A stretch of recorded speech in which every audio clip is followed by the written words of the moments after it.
Okay, so I'd like you to eyes on the screen and listen to, meron pa akong hinandang video bago mag-simula. So let's watch it.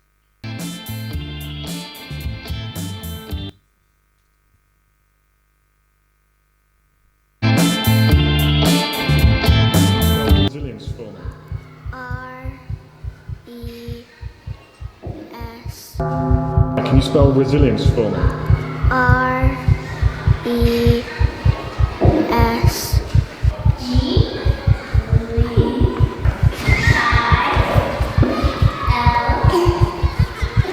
I.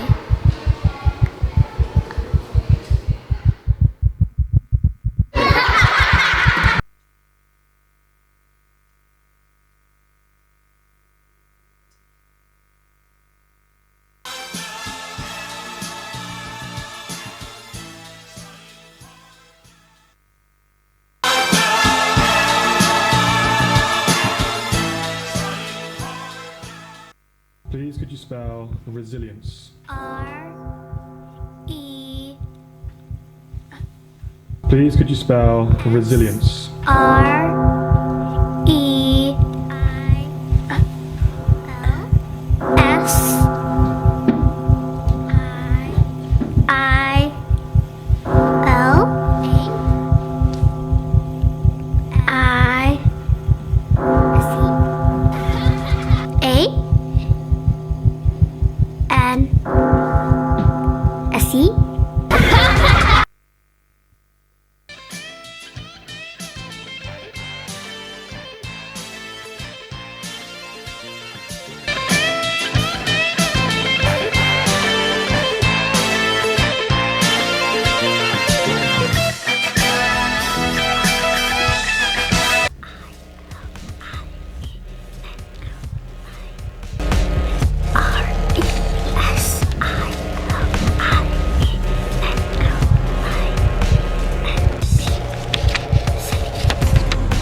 When life gets harder, how do you keep going?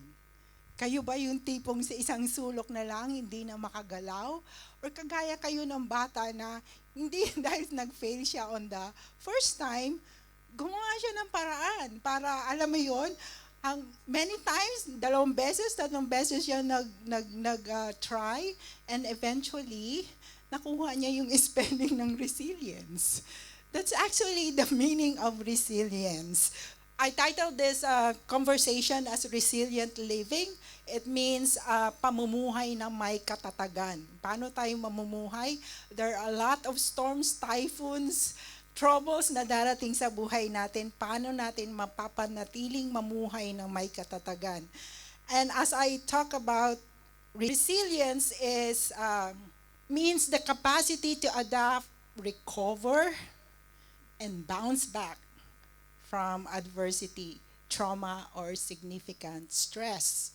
It is the psychological or physical flexibility that allows a person, a system, or object to withstand na matagalan or makayanan difficult experiences and return to a stable state. And the opposite of resilience is actually helplessness. Ibig sabihin, kawalang magawa. Sometimes we facing troubles and we froze. Alam mo pati yung mind natin nag-froze na rin sa panic. Or kawalan ng kakayahan. Yan ang opposite ng resilience. And do you know that Filipinos are known around the world for being resilient? According to the 41st annual survey, conducted by Gallup International 2017, year 2017. We ranked third among the happiest individuals in the world. Pangatlo tayo, 2017 yun. I don't know this year. Tayo ay pinakamasayang individual sa mundo. And that's true. Alam mo yun, we're known for being resilient. Even sa manpower, sa trabaho natin, kilala tayo, minsan pinipili tayo kasi kilala tayo for being resilient. We're flexible. We can adapt in anything. So kaya nga maraming OFW kasi we can adapt in anywhere, in any country. That's how we are. We're Filipinos. May article akong nabasa written by a group of professors about Filipinos resiliency amidst adversity. And I quote in the article, they say, we Filipinos, sorry sa hindi Filipino. Ano ba hindi Filipino dito? Sorry. But it's because tayo yung subject. We Filipinos always look at the brighter side of the situation. And that's very true. Wearing a smile is something that is natural for us to do even in times of difficulty. Ngayon palang nakangiti na kayo eh. I'm sure ang dami yung troubles, pero tingnan nyo yung katabi nyo. Nakangiti ba? Nakangiti. Oh. Ang mga Pilipino, kahit... yeah. So nakangiti. Yung mga Pilipino, ang mukha ng Pilipino, kahit hindi nakangiti, mukhang nakangiti. I always love to see, alam mo yun, yung ating champion sa pinakamagaling sa boxing, si Manny Pacquiao. Tingnan niyo po yung mukha ni Manny Pacquiao lang yung nakangiti. Kahit hindi nakangiti yung mukha niya. So that's how we are. We're known for being happy, always, not always, but most of the time we're happy. And we're known for being resilient. Siguro nagtataka kayo kung bakit I'm talking about resilience.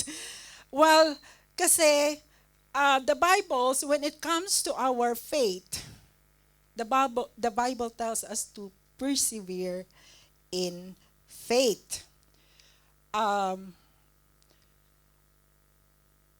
Hebrews 12:1 says, "Let us run with perseverance the race marked out for us." Ang ating pong buhay pananampalataya is a journey, and there's a race marked for us, and we are encouraged or told to persevere kasi marami po tayong madadaanan. And one of the characteristics of perseverance is resiliency. Perseverance in the original text, not nagpapaka-scholar ako, but I tried to look, ano po yung original meaning ng perseverance doon? In Greek, it says hopomone, or it's cheerful or hopeful endurance. Constancy, it's constant, hopeful, enduring, patient, and patient continuance. Ibig sabihin, you are patient waiting for something, but cheerful. There's joy. Habang dumadaan tayo sa troubles or typhoon or bagyo ng buhay, we can go through with cheerful attitude, joyful. So, and that is why, because one of the characteristics of perseverance is resiliency. That is why it's very important to be resilient. And resiliency can be developed. And mind you, it can be developed. It's like a skill. It is important because if you are resilient, you will be able to move through and even be strengthened by the challenges you face. So it's very important kasi otherwise, alam mo yun, minsan nakakapanik ang mga problema ng buhay, di ba? Parang minsan nakaka-froze. And how can we develop that resiliency, or how can we persevere Um, James 1:2 says, the testing of your faith produces perseverance. It's actually the complete of that is consider it pure joy whenever you're facing trials. Because when you're in that testing, when you are facing trials, it produces perseverance. You become resilient. Nagiging matatag tayo. So don't, parang sinasabi, to mature in faith, huwag niyo pong iwasan ang testing ng faith or troubles ng buhay. Because it produces perseverance. And how do we do that? Kasi darating isang araw, we will face challenges in our personal life, even in our faith, or even in our lakad sa Panginoon. Paano tayo magiging matatag? Hebrews 12:2 says, fixing our eyes on Jesus, the pioneer and perfecter of our faith. And that's our we going to do. And that's why, iiwan ko sa inyo ang lesson na to, that with eyes on Jesus, we stand and withstand. With Jesus, we're focused on Jesus, whatever typhoon, troubles, challenges na darating sa atin na minsan iginugo na para bang itinumba na tayo, we can still stand. You know, stand again. And we can stand or withstand. Ibig sabihin, kaya nating paglabanan kasi kasama natin si Jesus. Our eyes is fixed on Jesus. So with eyes on Jesus, don't forget that, we stand and withstand. Because we can actually produce resiliency without Jesus, at some point, magbe-break tayo.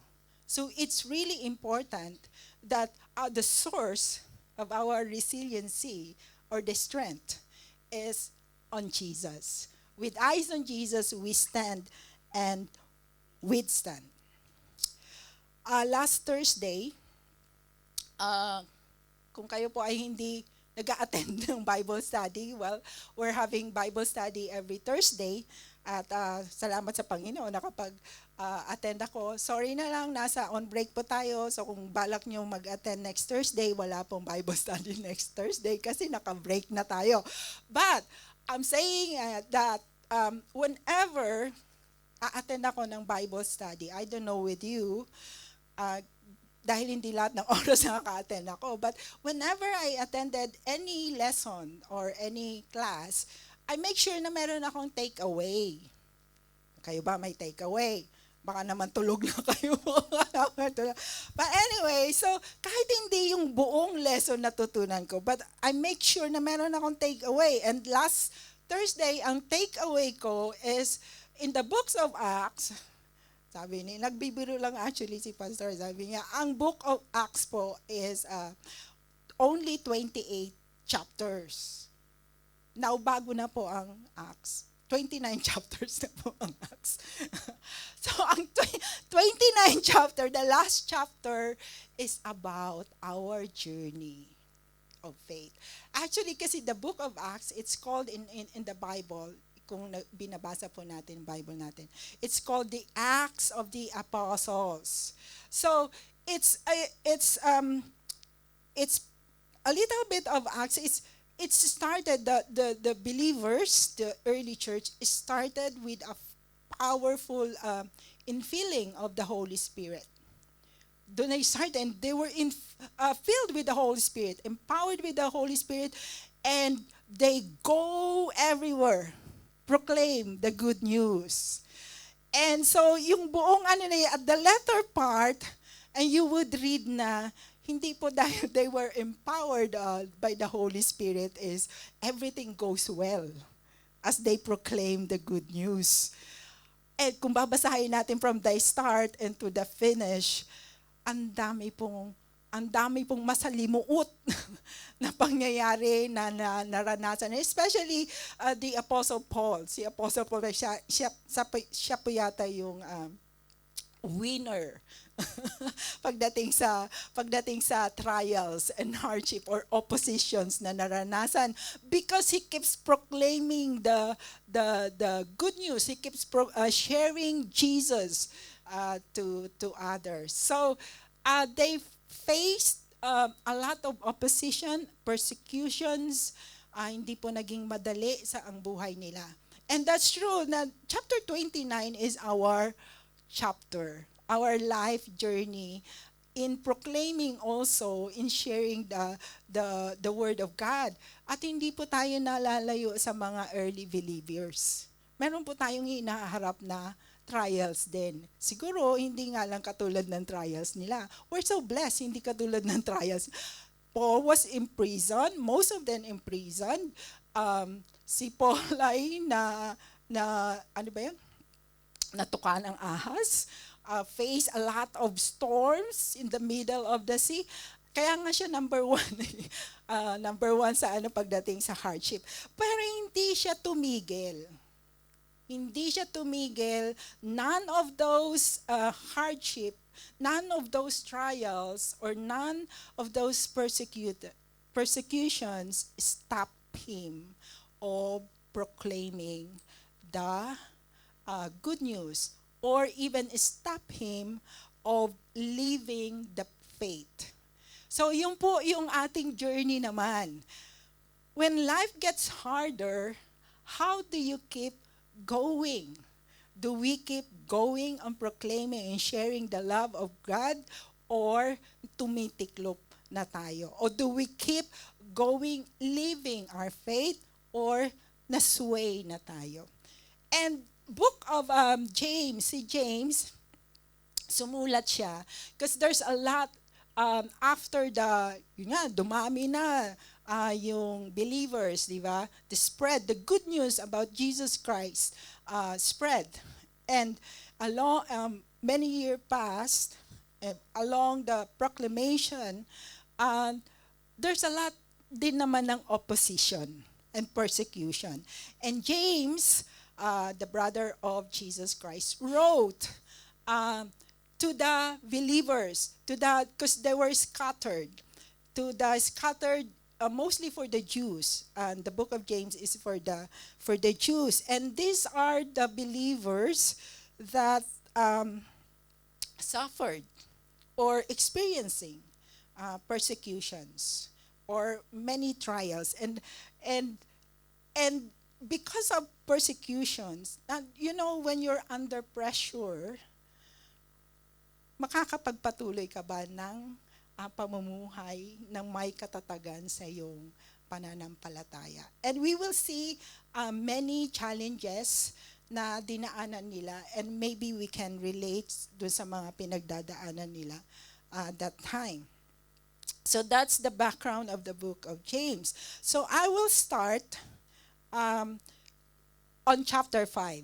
Doon na po tayo sa chapter 5 of James. And James started on chapter 5 a warning or rebuking the rich people. Sabi niya, verse 1, "Look here, you rich people, weep and groan with anguish because of all the terrible troubles ahead of you. Your wealth is rotting away, and your fine clothes are moth-eaten rags. Your gold and silver are corroded. The very wealth you were counting on will eat away your flesh like fire. This corroded treasure you have hoarded will testify against you on the day of judgment. Listen," sabi ni James. "Hear the cries of the field workers whom you have cheated of their pay. The cries of those who harvest your fields have reached the ears of the Lord of heaven's armies. You have spent your years on earth in luxury, satisfying your every desire. You have fattened yourselves for the day of slaughter. You have condemned and killed innocent people who do not resist you." When you read that one, that's a very harsh words for a believer. And also for non-believers. It's actually for non-believers, it's a warning. And for the believers, it's a rebuke. So, siguro may itatanong natin, mali bang yumaman? Or mali bang mamuhay ako sa luxury? Of course not. Di ba? Lagi natin sinasabi na walang problema sa good, ako gusto kong yumaman. Gusto kong marami akong, alam mo yun, I live in a comfortable life. Gusto ko yun. I live in a luxurious life. Gusto ko yun. There's no problem with that. The problem here and the challenges that the believers facing and non-believers is the status of their heart. For non-believers, James is warning them that you cannot depend on your riches in life or your luxurious way or your wealth. You cannot depend on that because we all know, sabi ni James, na walang halaga yan sa kingdom ni God. And for the believers, it's a rebuke. Dahil ba sa persecution and you use your wealth to depend, and your wealth ba is getting away you from God, depending on God? So the issue here is the prideful heart. The status of heart. Depende. Wala pang masamang yumaman. But the question is, kumusta ang puso natin? When you have these achievements, when you have this, how would I say, material things that gives joy to my heart. Let's say I was able to purchase a new MacBook. Wow! Ang sarap ng pakiramdam. Meron akong bagong MacBook. Hindi lahat nagkakaroon ng MacBook, di ba? But there's nothing wrong with that. The problem is, how is my heart? Bakit ko binili ito? How would it be used for the purpose of, how is it related to my faith? Paano ko magagamit yun? Para magamit ko for me to mature or for the kingdom of God, no matter how cliche that word. But for the purpose of God, paano natin magagamit? So it's just like, example lang yun. Maraming bagay na meron tayo that would cause our heart to be arrogant and be prideful. And those are the challenges that they face. Non-believers, believers. Because of under persecution, gagamitin ko ba yung yaman para, alam mo yun, oppress or iwasan yung mga ibang believers? That's what happening in the book of James. The persecuted believers and the believers at that time, unbelievers that time. But yeah, the challenges, one of the challenges is as they go after the infilling of the empowerment of the Holy Spirit and live the faith that they have, is along the way is dahil sa persecution ba, tatamlay ba ang ating pananampalataya? Would we trust kung anong meron tayo and not to God anymore? Would we stay humble and be dependent and be under the provision and under the direction of God? Or nagiging self-sufficient na tayo because of our alam mo yun, richness? The word richness itself is abundance. And when we have that abundance, we tend to be arrogant, actually. Nagiging mayabang tayo. So, it's a challenge and it's good to check our hearts. And how we can check that heart? How can we maintain? Remember, the journey is maintaining and staying in the course, the race marked for all of us, staying in the ways of God. And how we could do that? As we face the challenge, the temptations to sway from the ways of God, that is to fix our eyes on Jesus, the author of humility. We can only continue to humble ourselves when we learn over and over again the humility of Jesus. And that's why I said, with eyes on Jesus, we stand and withstand. Even the temptation to be arrogant. If our eyes on Jesus, we are focused on Jesus, we can withstand o paglabanan natin yung mga temptations na haharapin natin sa buhay. And we can, kung malugmok man tayo, tatayo at tatayo tayo because our eyes is fixed on Jesus. Our eyes is focused on Jesus. Let's continue with our text.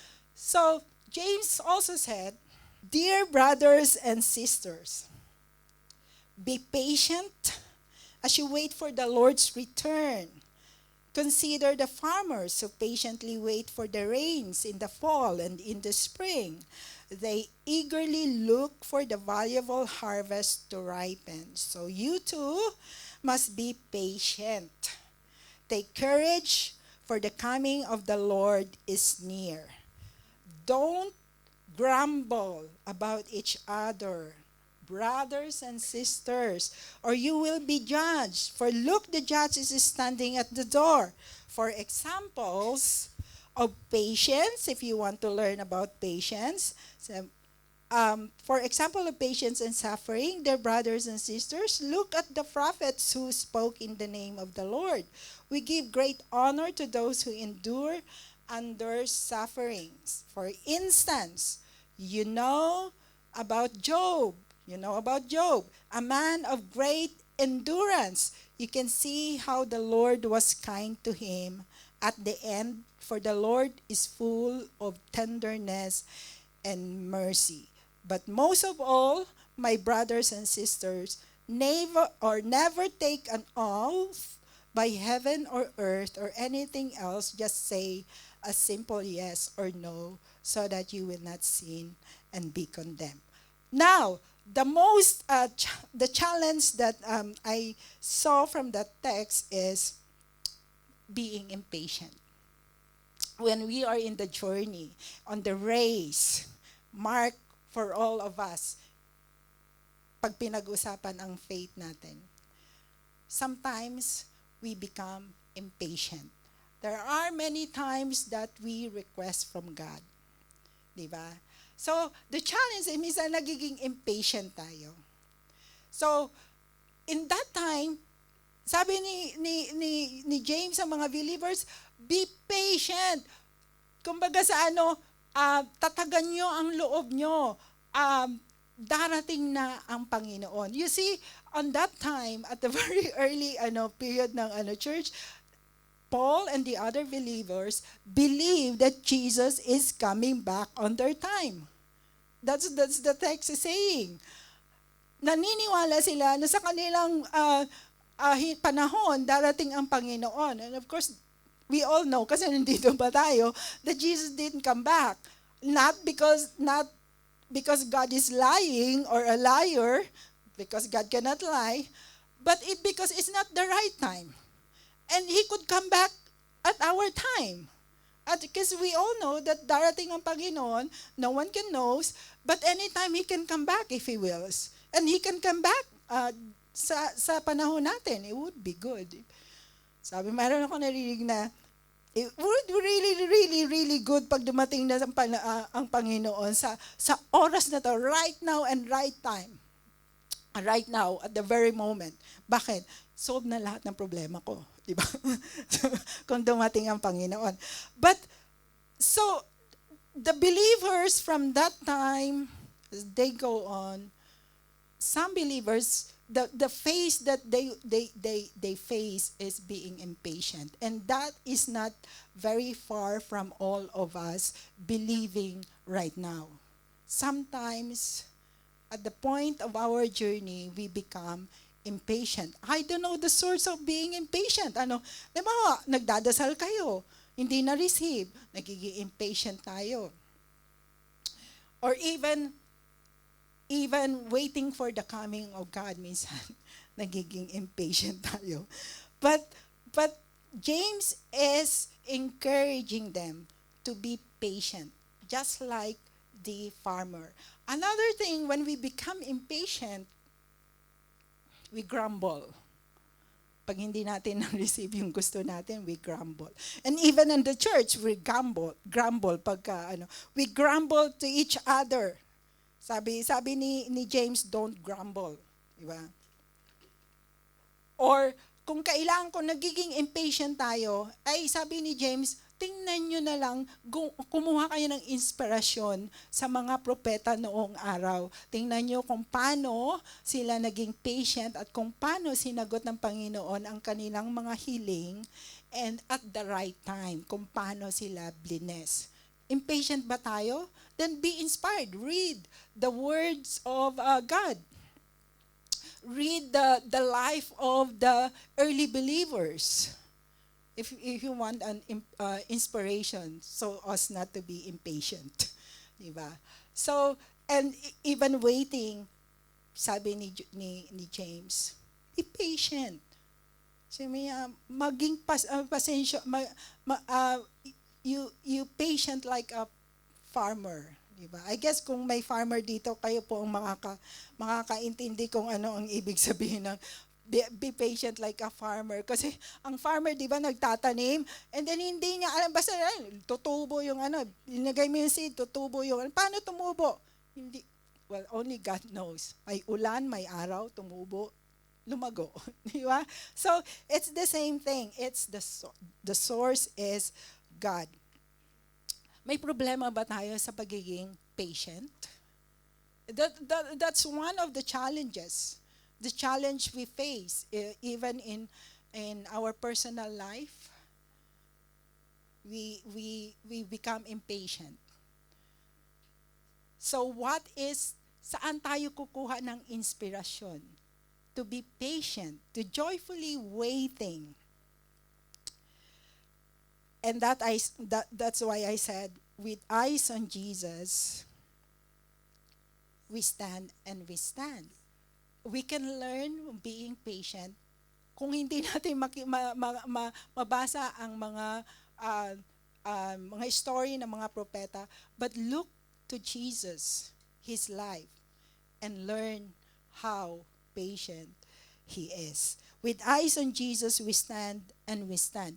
One of the practical ways kung nagiging impatient kayo in anything, impatient na ba kayo sa relasyon nyo sa I think, alam mo yung the same thing sa halimbawa sa relasyon sa mag-asawa, walang asawa pero sa relasyon ng mag-asawa and anything, because I remember my experience, my relationship with God, yung experience ko how I started with my faith.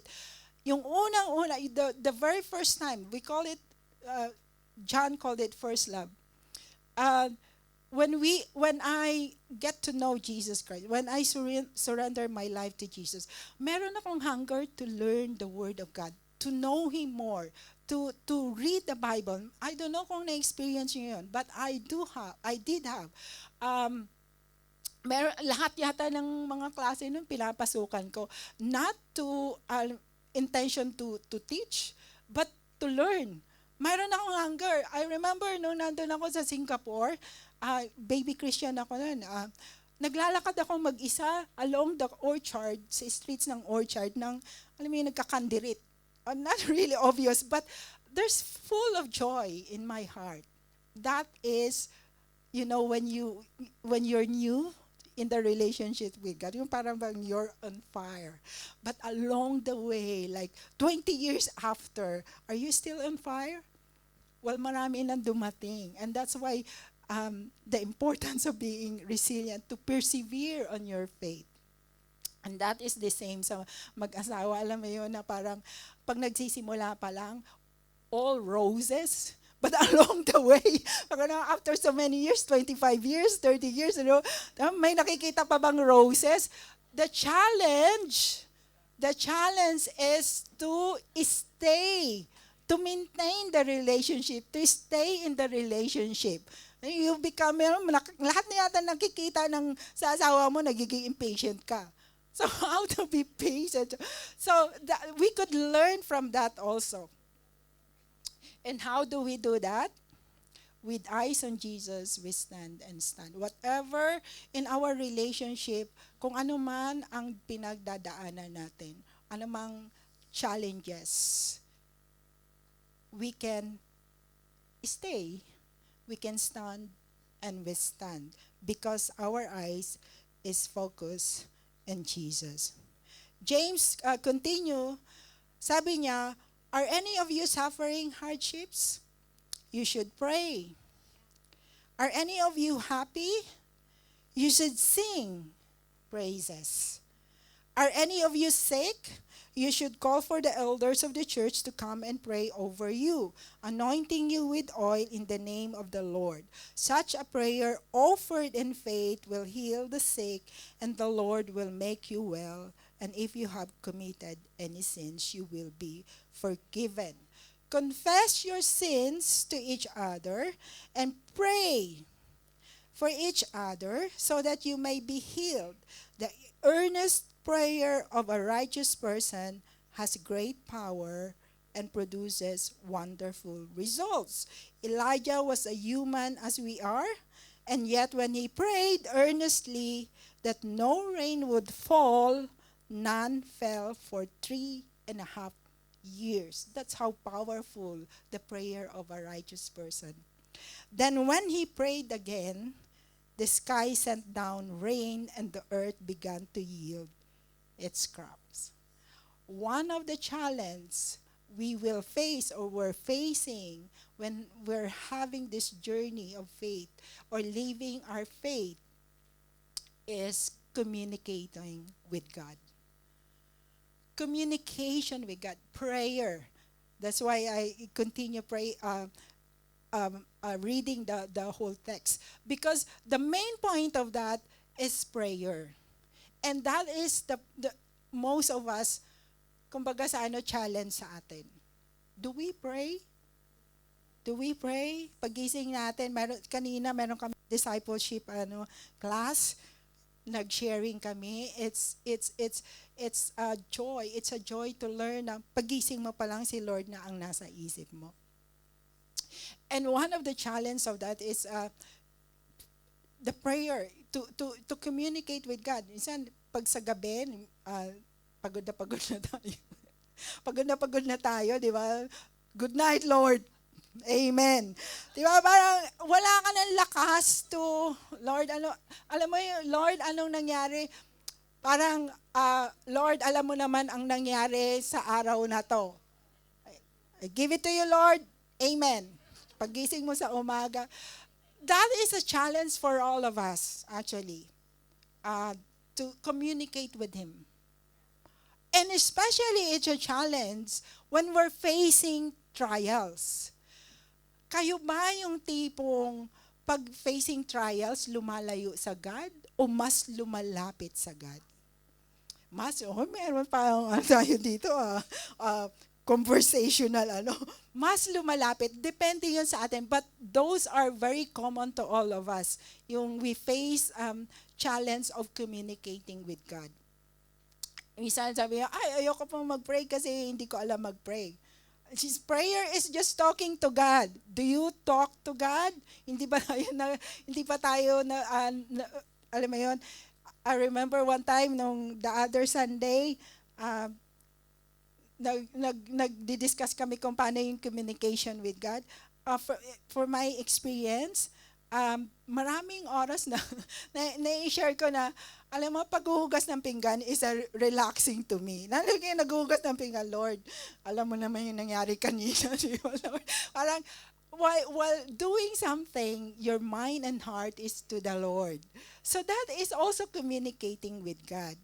Or, yun ba ay patuloy nating nagagawa o natabunan na ng last time na alam mo yun, sa dami ng oras na in-spend natin sa Netflix at sa kung ano man yung series na pinanood natin na punong-puno ang ating utak ng anong nangyari doon sa series.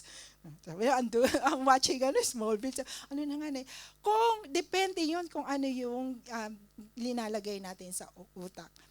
Kung ang ating utak or ating mind and heart ay punong-puno ng what is happening to our surroundings or kung saan social media, kung ano, yun yung mariretain sa, may room pa ba ang God? May room pa ba ang pakikipag-usap natin? It's a challenge. So, depende sa atin. Paano natin i-maintain to stay in that course of communicating with God? Because that is very important. How do we do that? That's why I said, eyes on Jesus.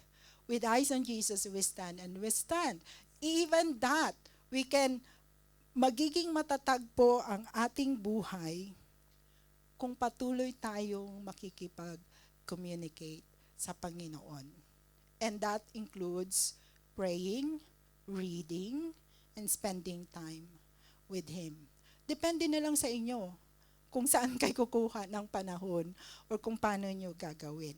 But the habit of communicating with God is a challenge for all of us.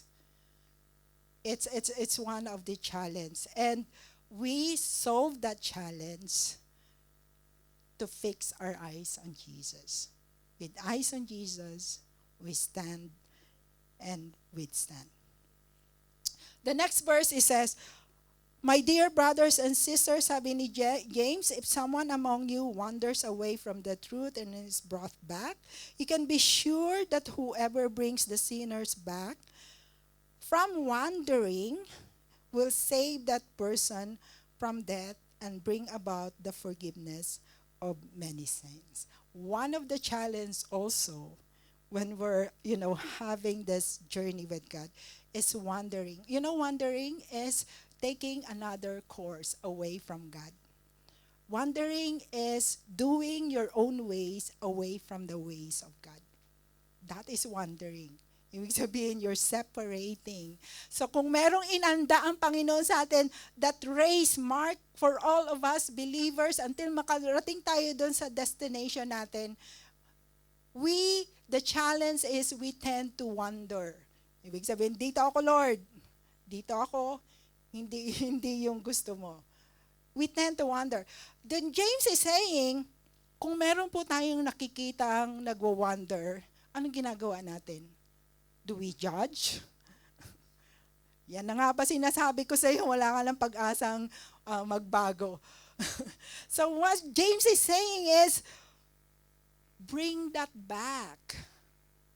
Bring that brothers and sisters to the fold. Just like Jesus would do when most of us would wander, alam mo yun? Jesus would patiently, very patient for all of us, and just patiently waiting for us to come back. And then He would open His arms to receive us. So it's the same thing. The challenge we face is we wander from the ways of God. Isa yon.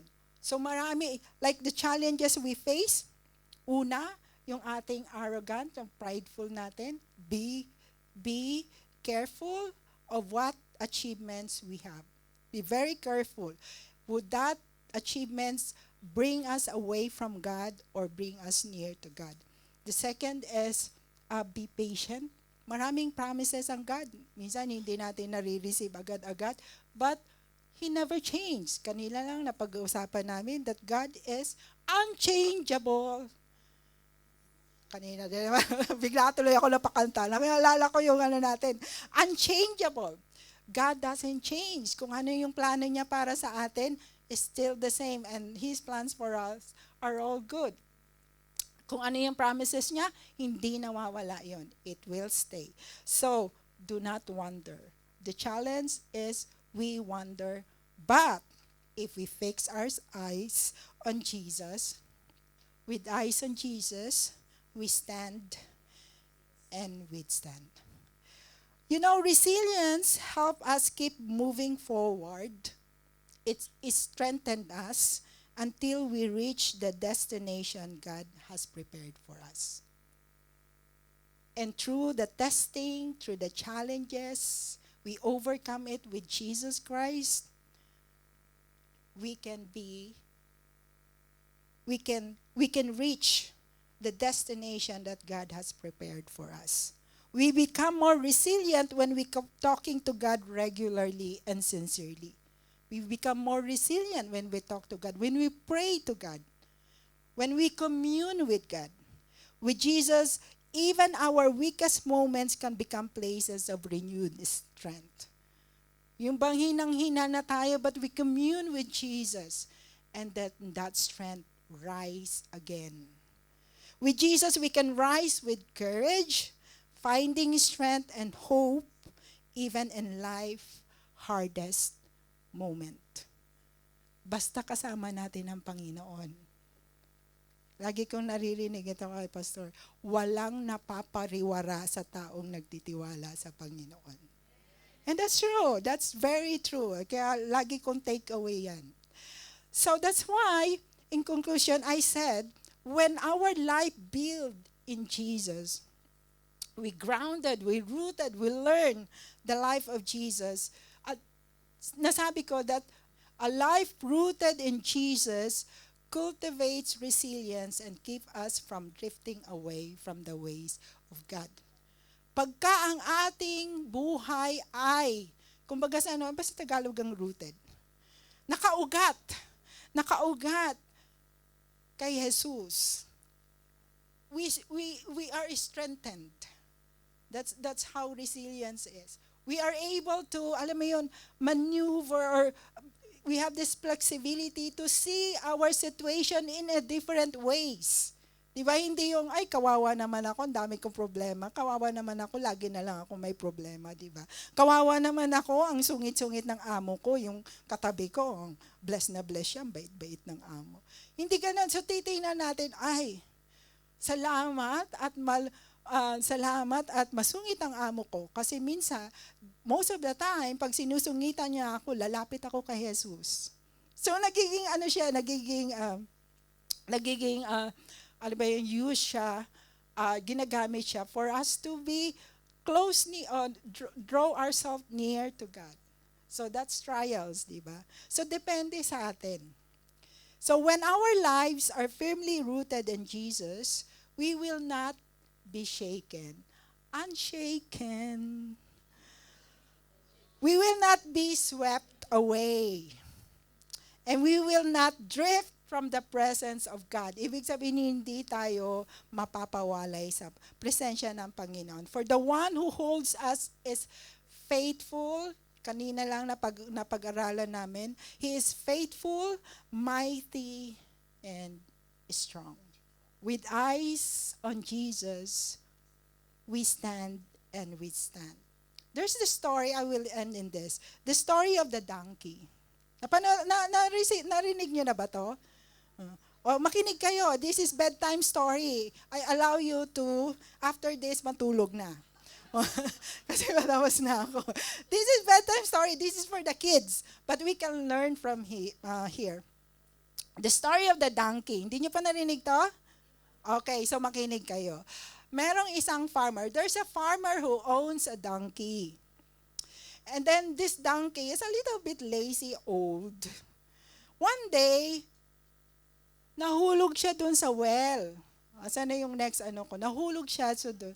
The donkey fell into the well. So ngayon, sabi ng nung may-ari, the owner of the donkey, sabi niya, matanda na yung donkey. Minsan may pagka-lazy pa. And then, ang tagal ko nang pinaplano, I planned it long ago na gusto ko nang tabunan yung well. So, dahil hirap siyang i-rescue yung donkey, so naisip niya, tabunan na lang yung well kasama yung donkey. So, para solve ang problema, di ba? So ang ginawa ng farmer, he called his friends, and they start putting dirt into the well. Nang ma-realize ng donkey kung anong balak ng mga farmer, tatabunan ako ng buhay ng mga farmer. And he cried. He panicked. Hindi niya alam kung anong gagawin. But after a while, he stopped crying. Meron siyang na-realize. Habang nagpuput ng dirt yung mga farmers doon sa tumatama sa likod niya. Di ba? So what the donkey would do is shake the dirt and would step on the highest part ng dirt.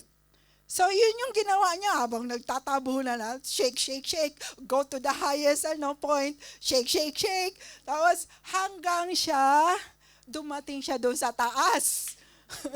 Hindi siya ni-rescue, pero nakarating siya sa taas. That is resiliency. That is resilience. Hindi siya nagpanic doon sa problema niya. Naisip niya, ay, pwede ako makaalis dito ng buhay. Nang hindi natatabunan. So, the donkey was able to come out from the well. What did he do? Anong ginawa ng donkey? Shake it off and takes a step up. When life gets harder, how do you keep going? Shake, shake, shake. Merong sa Hebrews chapter 12 verse 1 to 3. Babasahin ko lang and you listen. Hebrews chapter 1, 1 to 3 says, "Therefore, since we are surrounded by such a great cloud of witnesses, let us throw off everything that hinders and the sin that you easily entangles. And let us run with perseverance the race marked out for us, fixing our eyes on Jesus, the pioneer," in some other translation, "the author and perfecter of faith. For the joy set before him," Jesus, "he endured the cross, scorning its shame, and sat down at the right hand of the throne of God." Sabi niya, consider Jesus, who endured such opposition from the sinners, so that you will not grow weary and lose heart. At some point, tayo din ay may opposition. At some point, dadaan tayo ng mga challenges ng buhay. Unos ng buhay, kumbaga. At some point, marami tayong madadaanan na very uncomfortable. When life gets harder, how do you keep going? So this is my suggestion. From that text, throw off everything that hinders and the sin that so easily entangle us. It is slowing us. Alam mo yon, yung pag hindi napupurify yung puso natin, cleanse. So whatever hinders, confess it to God. Throw off, shake it off. Kung ano man po yung nag-i-entangles or hinders us to continue living our faith or to continue walking with God. Next, fixing our eyes on Jesus. And then next, consider Him so that you will not grow weary and lose heart. Nangihina na ba tayo? Nagiging impatient na ba tayo? Nawawala na ba tayo sa ways of God dahil sa persecution or dahil sa mga trials na dinadaanan natin o sa mga problema dinadaanan natin? Nangihina ba tayo? But consider Jesus, kung ano ang buhay niya, kung ano ang sinakripisyo niya for us to live free. Yung freedom natin, ibinili niya ng kanyang dugo. He sacrificed Himself on the cross. Because of the blood of Jesus, meron tayong freedom. So ano na lang yung problema natin? Jesus already paid our sins. Shake it off kung ano may naghihinder sa atin. Fix our eyes on Jesus. And do not lose hope. Kumbaga sa don't give up. Look to Jesus. That's why I said, with eyes on Jesus, we stand and withstand. Pwede nating makayanan and we can always stand because Jesus is for us, He is with us, and we only need to focus Him. May all be blessed for the Word of God. Thank you po.